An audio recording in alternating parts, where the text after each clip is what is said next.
one of the things that I've discovered about mushrooms, the more that I have access to them, is how different each mushroom is. Mm-hmm. And sometimes it will be a very sort of introspective, healing, quiet, meditative experience. And sometimes I will be, howling around a bonfire with friends laughing and, seeing Ruth Bader Ginsburg in the moon, which was, a really great trip that I had with some friends at Big Bear. Welcome to the Set and Setting podcast with Madison Margolin. As a journalist, Madison has spent years exploring the intersection of psychedelics, cannabis, and culture. This podcast brings together thought leaders from today's psychedelic renaissance to talk about the role of psychedelics in our inner and outer lives. You can support this podcast and find additional resources at BeHereNowNetwork.com/Madison. Hi, everyone, and welcome back to the Set and Setting podcast. We have with us today Mary Jane Gibson. Mary Jane wrote and edited for High Times for over a decade, and now she writes for a number of outlets, including Rolling Stone, Mary Jane, covering cannabis, culture, entertainment, and cutting-edge trends. She's interviewed stars like Margaret Cho, Melissa Etheridge, the Super Troopers, Aquafina, and Reggie Watts. She co-hosts the Weed Grub podcast with comedian Mike Glazer, and Vulture called them, quote, true experts in comedy and marijuana. I happen to agree with that. And Mary Jane is also an award-winning actor and playwright. So thank you so much for coming onto the podcast. I'm delighted to be here. It's so good to see you. Thank you for having me. Yeah. So, I wanted to get started with just, what's your background? Like, what brought you to where you are, who you are today, just, over the years? Just lay it out for me, the Mary Jane story. Hedonism is... Also, you were named Mary Jane, so let's just start with that.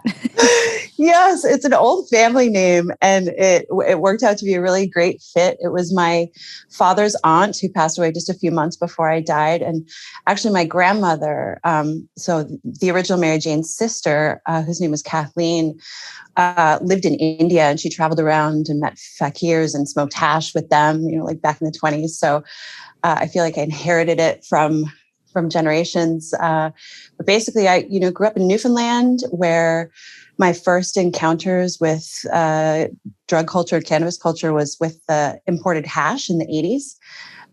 So my first experiences with smoking were with hot knives, which was like a pretty amazing way to experience cannabis for the first time. And then I went to theater school, and I didn't elevate my consciousness for a long time because I was just really, deep in the world of theater. But later on, when I moved to Seattle and I was working as an actor there, I just met an incredible group of people. They were creatives who were going to Burning Man and making incredible art. And so I started going to Burning Man, and through them, I really encountered that whole world of, psychedelics on the playa, which was really great. And then when I moved to New York and was acting in New York, I met the crew behind the High Times magazine. And they were just, at that time, it was really different. Like looking at High Times now, it's so crazy to think of how much it's changed. At the time, it was just like this kind of like band of ragamuffins who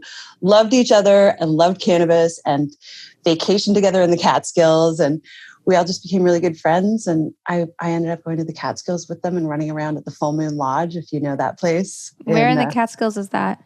It's near New Paltz, I think. Mm-hmm. I'll have to go there. I love the Catskills. Oh my gosh, it's such a magical place. I'll never forget it. Like going up to the Catskills with the whole staff of High Times and sitting in this lodge, seeing my first volcano vaporizer, taking mushrooms and running around in the woods. It was just a really incredible time of connection and bliss, honestly. And that was 2003. And then, the sort of organic part of my career happened when I needed a part-time job. I was acting and, supporting myself with side hustles like you do, bartending and proofreading and all that sort of stuff. And my friend who was the managing editor of High Times asked if I wanted to come in and proofread. So I started proofreading, and then I got a writing assignment, and then I worked my way up from there. And now looking back, it's wild. I've really moved from performing into writing and podcasting, and it's been pretty cool. Yeah. I mean, one thing that it's fun for me to talk to like another cannabis journalist or, I'll say psychedelic cannabis drug journalist altogether. But how have you observed like cannabis culture shift and psychedelic, kind of like cannabis plus, I'll say, including kind of psychoactive psychedelic culture shift from when you were at High Times or when you first started working there up until now? Like how have things kind of evolved?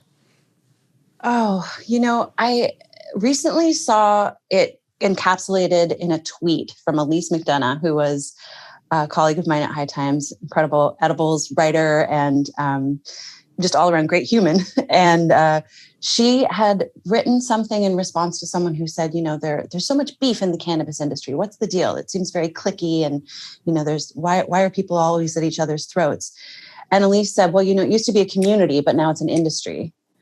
And so much has been lost in that shift. So I think that's what I've really noticed, especially in California. I'm in LA, and right now I'm working on a piece for Rolling Stone about the crisis facing the small cannabis farmers who created the industry that is now regulating them out of existence. Mm-hmm. And I just think that that shift from community to industry, that shift from movement to corporations is the thing that we're all seeing happen. And of course, there's so much to be gained from it, obviously, access and, hopefully more people are able to experience cannabis and psychedelics without the fear that comes along with it being illegal. But there's so much that's been lost. And do you think that's happening with psychedelics now too? I hope not. I would ask you if it has. Like I'm not I'm not really aware as much of the corporatization of psychedelics as it is happening with cannabis. But I certainly, I see about, I read about ketamine clinics opening up and NASDAQ tickers with corporate psychedelics. And it just seems crazy to me. I hope that they're not able to do it. It just feels so like antithetical to me to like the spirit of like what these medicines actually are. And like, I don't want to be this naysayer, like this is of the times. And if this is what access means and this is where things are going, like, okay, like how can we work with this? Like, how can we make it the best possible thing? But like, I'm also coming from the perspective of, having grown up in cannabis culture in California. And really, it's been this heartbreaking thing for me to just see the culture dissolve into exactly what, Elise had said, like the industry. And that's great for, if no one's going to jail for marijuana, even though there still are people sitting in jail for cannabis crimes in different parts of the country. But to an extent, I'm seeing it happen with psychedelics, and I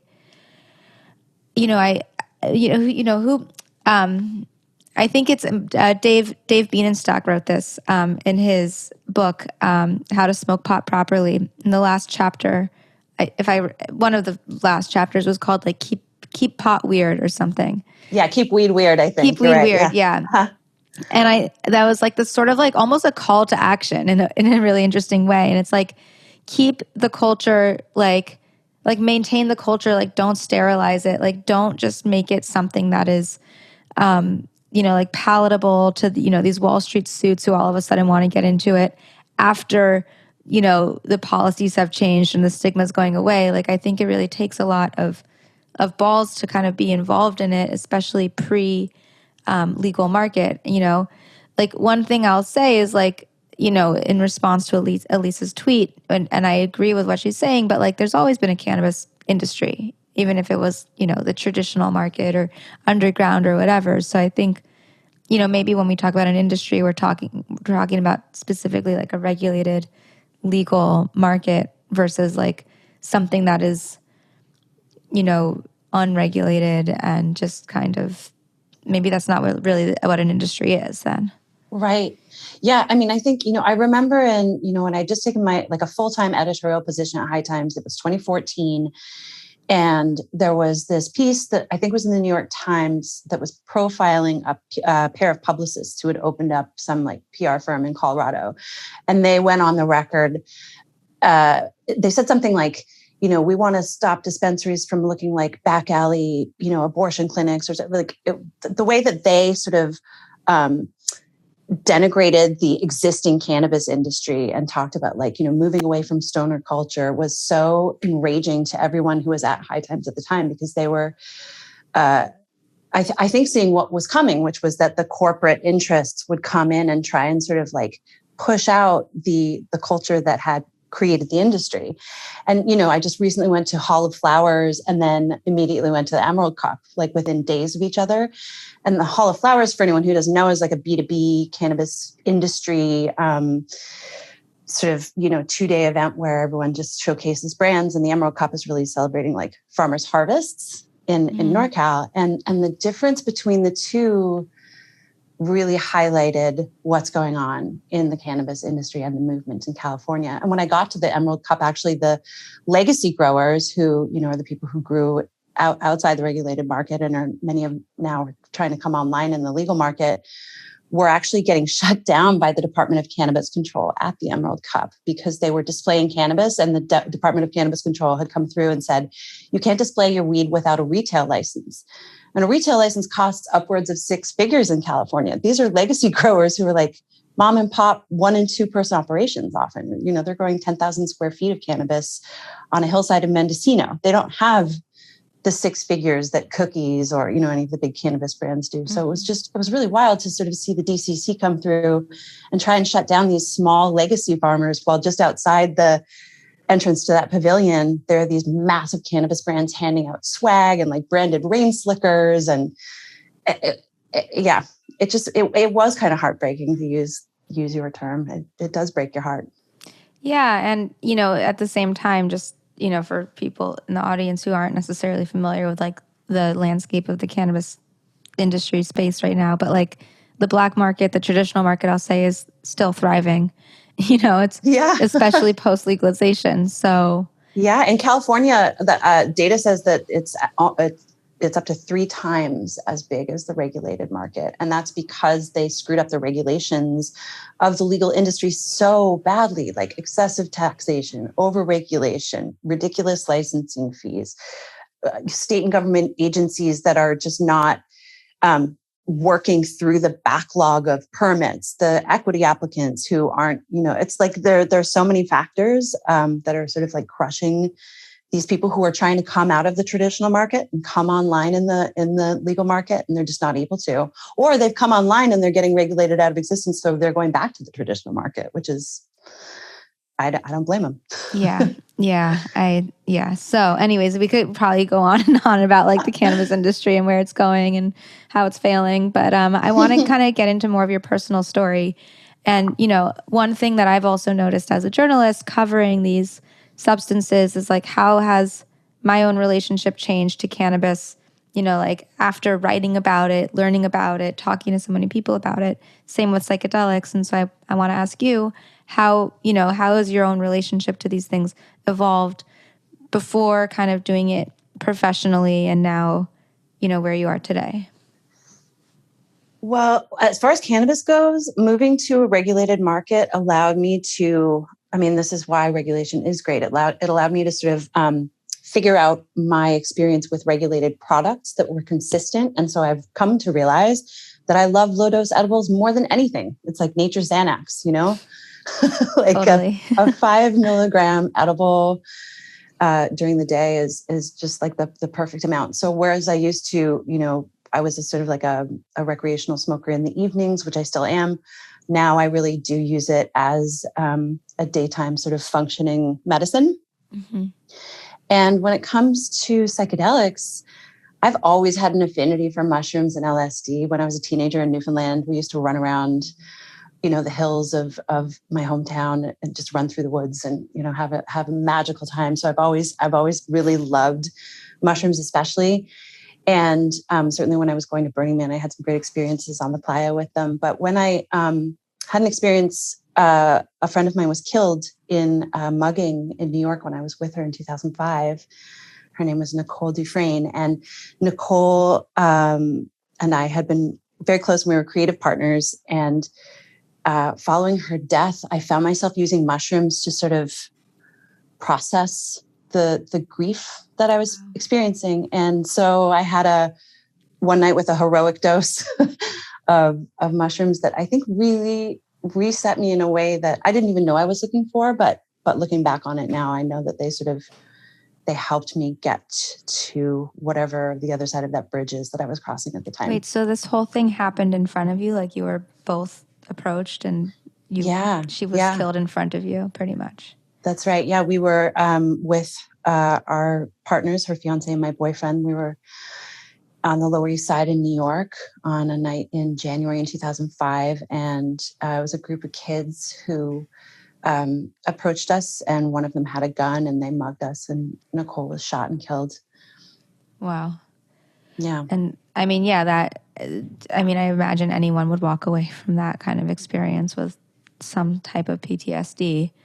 Were you, like, what was the aftermath of that? Like, what did that feel like in, like, the kind of immediate moment of your life after this experience? And, like, at what point did you start to integrate mushrooms or, like, put two and two together that mushrooms could be the thing that would kind of help you heal from that trauma?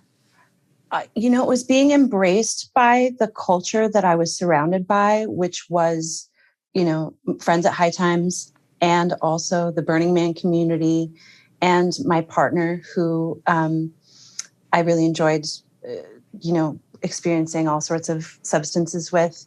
And so it felt in the moment, right afterwards, there was, there's a period that I actually don't remember, probably about a month that I don't remember. But I do remember the feeling of going to the first sort of like social gathering afterwards and feeling how strange it was and how alien I felt and how bizarre it was that people could be standing in a room talking to each other and having a good time. It felt weird that the sky was blue. It felt weird that, anyone could do anything. And the thing that reconnected me to my body in the present moment was smoking a joint. And I've sort of like re-entered my physical body in that moment. And that's, I think, when I realized that it was, medicine for the first time, maybe, really. Mm-hmm. And soon after that, I think we did Molly at a party, and I reconnected to a little bit of joy and danced. And that also helped me connect to Nicole, because she was joy in my life. She was a creative partner, and my flow with her was all about, finding happiness. And then that led to the heroic dose of mushrooms, which I don't think I certainly wasn't intentional in a way that you might recommend. Like, mm-hmm. I just ate a handful of mushrooms in the desert. And alone or like with friends, or what was the We'd context? all been together. I was with my partner at the time and another friend, and we had all spent the night together kind of running around, and we'd eaten some mushrooms together, and they were all going to bed. And as they went to bed, I took a handful and I just walked into the desert as far as I could go, and had several hours by myself where, the way I think about it, my memories are sort of like pinwheels and sparks and, strange shapes. Like it wasn't a very coherent experience, but it helped me. Mm-hmm. And did you since then, like, how has your relationship to mushrooms changed? I feel like, for instance, like MDMA is one of my favorite drugs, substances, whatever, medicines. And I've done it, in quote unquote recreational contexts. And I've been wanting to, for a long time, do it in a therapeutic way. Obviously MAPS, Multidisciplinary Association for Psychedelic Studies, for those in the audience, is looking at MDMA for the treatment of PTSD. And, I'm kind of, there's like a fear in me or a nervousness that, like, if I do it in that very particular context, my relationship to it will change. And then I won't be able to go back to like doing it, in like the ways that I've done it before, which have been intentional, but also like fun. Like, mm-hmm. And so, I'm that's kind of just my hypothesis here, and I have no idea if it's grounded in anything, but like that's, also what I've heard from people who have been through the MAPS trials. So I'm wondering, like, after that point when you used mushrooms in that way and it really had this kind of intensely healing effect on you, like, how did that therefore help change your relationship to mushrooms in general? I I definitely became more intentional with set and setting, you know. Certainly, before that point would have eaten them anywhere, anytime with anyone, like in a box with a fox, there was no question that if you handed them to me, I was going to eat them. And that had definitely led to some uncomfortable experiences. After that experience, I just now make sure that I'm with people that I love and that I can be outside. I think those are the two big things that I experience. My dog really doesn't like it when I trip, so I make sure that he's somewhere safe with a friend. Mm-hmm. But honestly, also, one of the things that I've discovered about mushrooms, the more that I have access to them, is how different each mushroom is. Mm-hmm. And sometimes it will be a very sort of introspective, healing, quiet, meditative experience. And sometimes I will be, howling around a bonfire with friends, laughing and, seeing Ruth Bader Ginsburg in the moon, which was, a really great trip that I had with some friends at Big Bear. So, I guess I'm happy to report that my relationship has changed for the better, in the sense that I still find them intensely healing and I'm more intentional about it, but I definitely still use them for fun. Yeah. Yeah. And as far as MDMA goes, my co-host of Weed Grub, Mike Glazer, he and I are creative partners, and we have a yearly pact where we go to a music festival of some kind and we take MDMA and we air out grievances and then we dance our faces off. And that feels like a really good combination of the sort of like the medicinal and the recreational. That sounds so healthy. It's like healthy communication. The MDMA is kind of this lubricant, and then healthy kind of bringing it all together. Wow. It's awesome. I love it so much. I look forward to it. Every September we find a place to go and we just What are some of the music festivals you guys have gone to then? We went to Life is Beautiful several years in a row. Mm-hmm. And then we missed it, obviously, during the pandemic. And then just this last year, we went to Outside Lands. Nice. And I think it'll be a toss-up between which one we'll go back to this year, if they're happening. That's such a beautiful tradition. I love it. So, the other question I wanted to ask you, and this is something I've been sort of meditating on, is like, you can have a psychedelic experience with a psychedelic, but like I personally am like coming to believe, at least for myself, that like what's even more psychedelic than just the being under the influence of the substance is like integration. It's what is a psychedelic life, right? Like, is it a life where you drop in every couple weeks or months or years with psychedelic, or is it like one where you're kind of harnessing that experience and integrating it, incorporating pieces of it, lessons from it or whatever, into your daily life? Like when I think of like what is like a life well lived, a balanced life, whatever, like whenever I'm tripping, I'm like, I say to myself, like, I should do more yoga, or I should be meditating, or I should be eating better. And like when I actually practice those things, and I'm not saying I'm perfect with any of those, like, checklist items, like I am like, that does feel psychedelic to me, like it feels like in times where I've practiced yoga, 4 times a week, that is almost more impactful than like a singular trip. So what has your integration looked like? If you want to use like that one specific like mushroom experience where you were kind of dealing with grief, or other ways where you've been able to like integrate the psychedelic experience into your regular mundane existence. This is the constant thing that I'm chasing, is integration. I'm not great at it. I think like so many of us have a terrible problem with overscheduling and lack of setting aside the time to have mindfulness practice or meditate or pull a tarot card or do yoga or any of that kind of thing.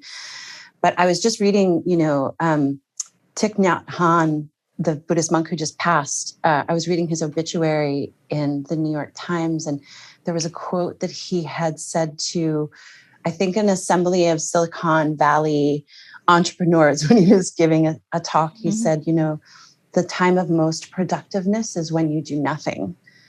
That is the time when the most will happen. And I just read that the other day, and I shut my laptop and gave myself the night off slept in the next day. I have like crazy deadlines right now. Like I'm late on things. I, definitely was slacking off by doing this, but I just took that time and I felt so well.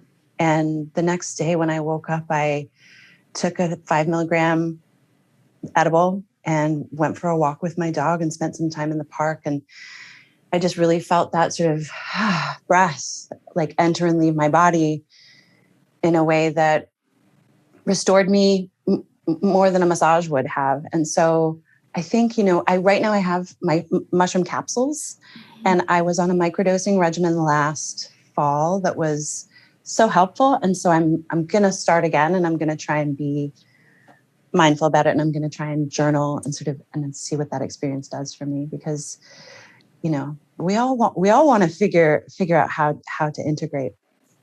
Yeah. I mean, when you're saying that, it resonates so much, and there is so much value to slowing down and doing nothing. And then, I feel like Woody Allen, it's like when I finally do that, then I'm like anxious about the fact that I'm not doing anything. Right. And it's like I'm like anxious when I'm doing too much, but then when I don't do anything, then that's also a problem. And how do you like deal with that? Like how do you give yourself permission to say like it's okay to do nothing? And then, at least my issue, and maybe people in the audience too, is like, okay, sure, I can give myself an afternoon or a couple days or a week or whatever it is. And then I'm coming back to like 10 times the emails, and like then I'm like behind for a week. Yeah. And it's like this rat race, this hamster wheel of just like never feeling caught up and feeling like you need to be on like a really diligent, like time scale thing in order to just like not get behind. I won't even say get ahead, because that's impossible.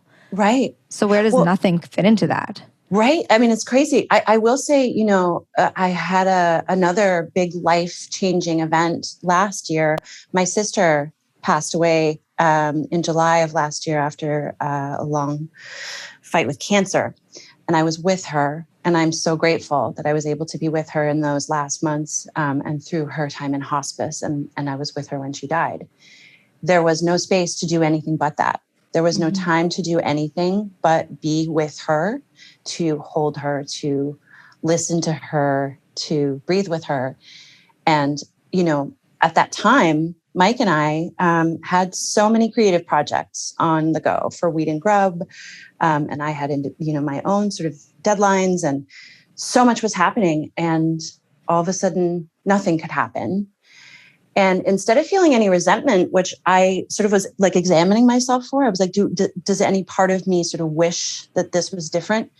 I just released it, and nothing was better than just being with my sister. So coming out of that, when I came back to the full inbox and the calls and that like weird hamster wheel of stress that I totally know, I just remind myself of what that experience was like. Like none of that really needed to matter, and therefore it didn't. And that is still true. I mean, I think that's really like, it's like sometimes I'm like, am I missing the point of life? Or like, are all these emails kind of like enabling me to have the point of life? And what I mean by that is like in moments of like death, or, seeing someone through that transition, or when people have babies, right? And like they can't really do anything other than take care of that baby for a long time now. Or, everyone's kind of, I think, especially in the pandemic, also dealing with like the limits of our own bodies and immune systems, and really needing to like put that first in a way to like not get sick. And so that's been another thing for me, is like saying like my body like can't take these like all-nighters anymore, and the hustle, like work myself into the ground, because I know that's when my immunity is at its worst. And like, it's almost like curbing what I'm doing in regular life, just to keep me from like not getting fully overblown and can't work at all. Yeah. But I guess what I'm saying is it like provokes these questions of like, what is important? And really it's like the moments of death and life and birth and health. And then how come that's not something in our society that is put as the priority, like when Yeah, maybe it is. I don't know. Like, this is something I deal with almost on a daily basis. Right. Trying to prioritize my life. Isn't it crazy trying to figure it out? Like, why aren't these things prioritized? And I guess it's because they're not worth anything to anyone but the person who's experiencing them, right? Like, I just recently read another great tweet that said something like, when you understand that the value of a forest is in cutting it down, then you'll understand capitalism. And that was like, whoa. But that concept of, being well and being whole, not being valuable to anyone but you, I think is why we don't value it. Because, the man needs us to be hustling and working and grinding and giving the tech our eyeballs so they can mine us for data and all that kind of stuff. And the second we unplug and just try to be well ourselves, there's the outside world is clamoring to get our attention back, because just being well isn't worth a dollar amount. Right. And even if you need to be well so that you can take care of a kid or an elderly family member, like those are also people who are part of society who aren't really contributing to society in the right general sense. So like that, again, it's like, I always wonder, like, yeah, I mean, I don't think, I've, even the experience of being a woman, right. And like having a period, for instance, like I've always said, it's like capitalism and periods like do not go together. Right. And, yeah. Like it's totally like this kind of like, I don't want to use the word patriarchal because I don't know if that's exactly what I mean. Maybe it is what I mean, but I'm too afraid to say it outright. But there's something like very, very non-feminine about the capitalist paradigm, because I think like the female experience is literally one of holding space, right? Like the body is built to like hold space for another person.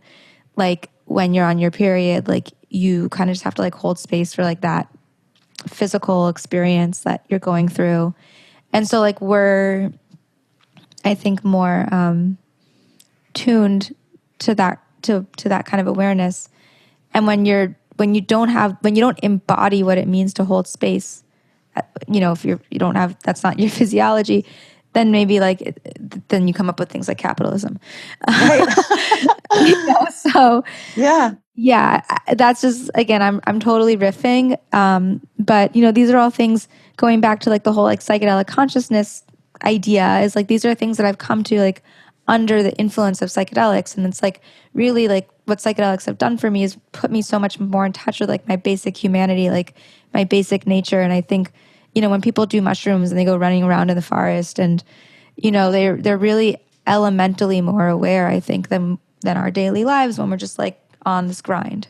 Yeah. I mean, you're making me think of 1 million things. My brain is racing in a bunch of different directions, but I think the one thread is that, the Silicon Valley's embrace of psychedelics is so fundamentally effed up because they are trying to use this medicine in order to be quote unquote more productive, or to like unlock parts of their brain that can then make them more money. And it is just so strange to me that they think that that is actually the way forward for this movement, And I just, I find that it does put you, hopefully it does make them all better people, and that they, they're more conscious with their business practices and that sort of thing. But that's not really where I see it going.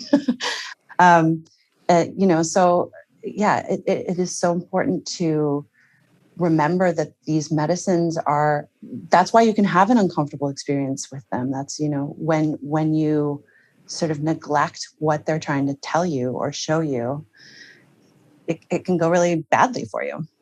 Well, I think it's, the whole question is like, what is the point? And, when people are using psychedelics because the point for them is like to become more productive and to get better at the things that is making them money in the world, or what their service is to the world. Like, I'm not anti-money. It's not, but, the same way like a psychedelic enables you to see things and have experiences that then like allow you to go forward in life and like be a healthy, productive individual. Like money does the same thing for us. Like it's its own trip, right? Like money opens doors, or it like helps us have opportunities that we wouldn't have.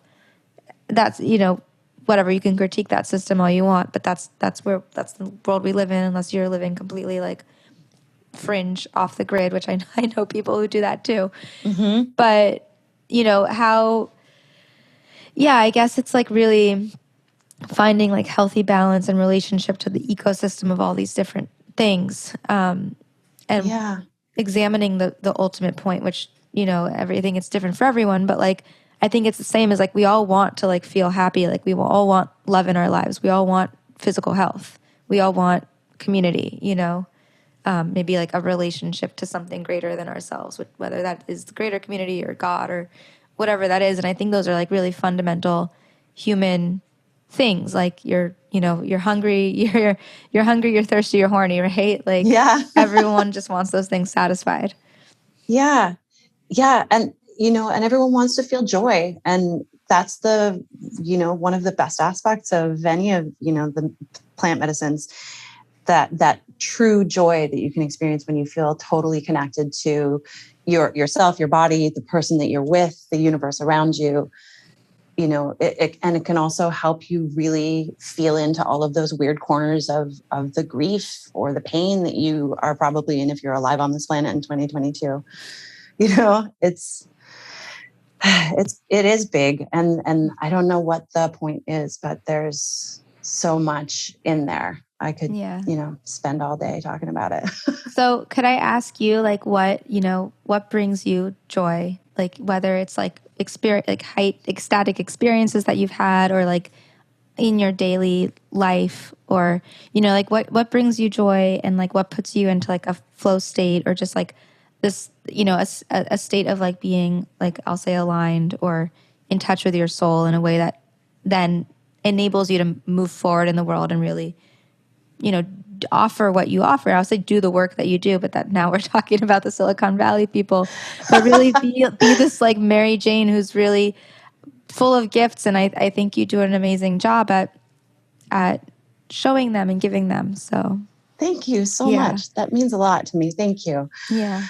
I come from, my grandmother, who I mentioned, my dad, my sister, they were all vivacious, full of laughter and joy, despite wild amounts of trauma and, living through the Second World War. In the case of my father, the stories of his childhood growing up in York during the Second World War were really intense. He was so he had a lot of stuff that was, painful in his life, but he was just full of joy. And he was a fisheries scientist. And so from a very young age, he would take me out with him and just show me all of the things and tell me all of the names of all of the things. And I had to learn the scientific names of what they were. So, I would learn that a sea urchin was a Strongylocentrotus drobachiensis. And that gave him such pleasure that I knew that. And so being connected to the world through my father's eyes, and then again through my sister, who was also a fisheries scientist, and the fact that she also was full of joy. And before she died, she wrote me a note, which I opened after she'd passed. And one of her pieces of advice was always celebrate every Christmas, every birthday, every chance you get. So I'm really trying to do that all the time and find that joy. And I do it through storytelling, which I've always loved as an actor and now as a writer, podcasting with Mike and telling stories and having a great time, just, cracking up with him, laughing as hard as I possibly can, as often as I can. Like I love laughing until you can't breathe. And if I have that fairly often with Mike. He really cracks me up. He's a funny person. And dancing as much as I can. I love dancing, especially at a festival outside with people, that sense of, ecstatic joy when you move your body and you feel that thump in your rib cage of the bass, and nothing like it. And, most recently I just went to Malibu. I took 4 days off and went to Malibu and just went tide pooling. And it was, and Mike came with me, and it was sort of all new to him because he had never really gone tide pooling before. And we were finding little universes of like, sea anemones and sea slugs and crabs. And it was just, that felt really magical. So I guess there are a lot of ways that I experience joy. Can I ask what tide pooling is? So when the tide goes out and those rocky, coastlines are sort of exposed and the pools are left with salt water inside, there are just universes in there. Got it. Full of sea anemones. And it was just amazing. That's so cool. Wow. Yeah. Wow. That is such a almost like a childlike thing, right? To you think the fascination with something that's so ordinary and just beneath the tide, really.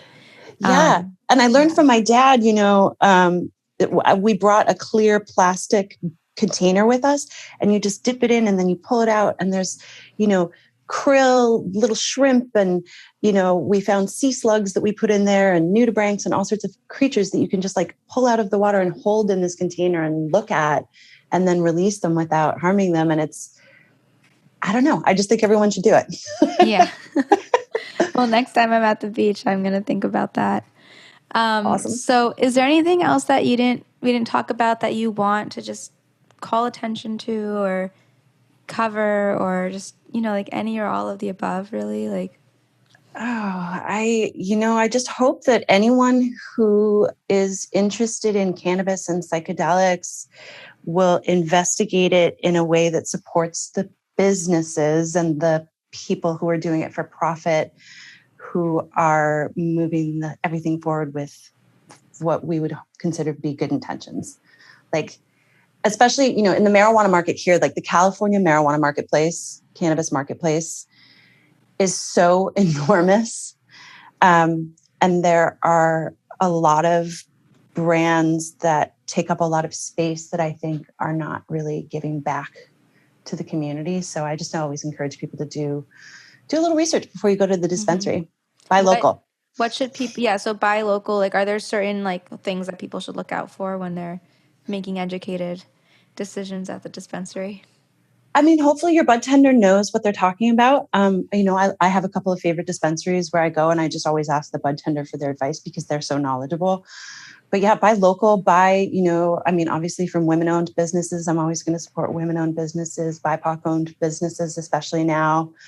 But hopefully, find a bud tender you love, honestly. Just like I had my local when I was in New York, I had a favorite place that I used to love and go sit at the bar. And I loved that bartender because, that of the way that they were able to sort of curate my experience of sitting there. Same thing. Find a bud tender you love. Cool. Well, how can people find you, find your work, keep up with what you're doing, all the socials? Yeah, Weed Grub is our weekly podcast that comes out every Wednesday, and we're on all of the platforms where you get your podcasts. We just have a great time. We're, cannabis and comedy. Mm-hmm. And I am at This Is Mary Jane _ on Instagram, and I write for a bunch of places. So my next story will be out in Rolling Stone about the crisis facing California cannabis farmers in the next week or so. Great. Well, I'm going to look forward to reading that. I love, one of my favorite things about cannabis journalism is talking to the farmers. I think they're my favorite demographic of weed interviewees. They have so much to say. Yeah. So, all right. Well, thank you so much. And, everyone really look out for Mary Jane's work, read her past articles. She has a lot of good stuff to say and you'll learn a lot. So, Mary Jane, thank you. Thank you, Madison. What a pleasure. Thanks.